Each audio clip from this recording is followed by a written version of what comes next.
জিজ্ঞাসা করিলা সদাগর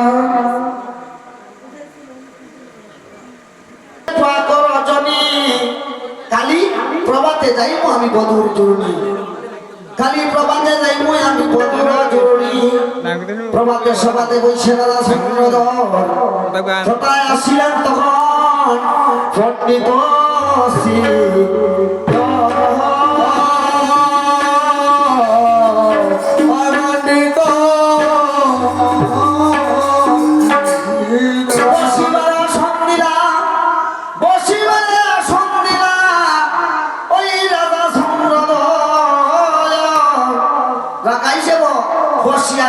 করে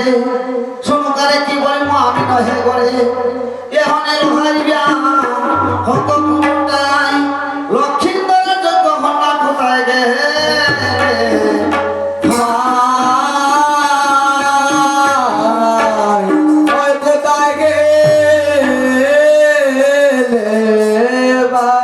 তখন এইভাবে শীতল পণ্ডিতে হইতেছে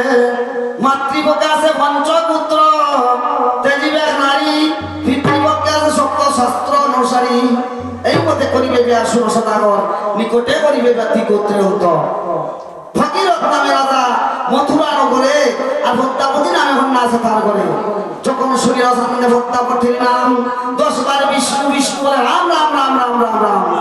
যে বেটি লগে বিবাহ আর ও বেটি যদি আমার পুত্রবধূ হইতো কোনোদিনও না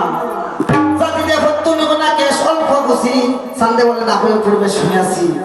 রাত্রি হইলে হন্যা তার ভিতর আছে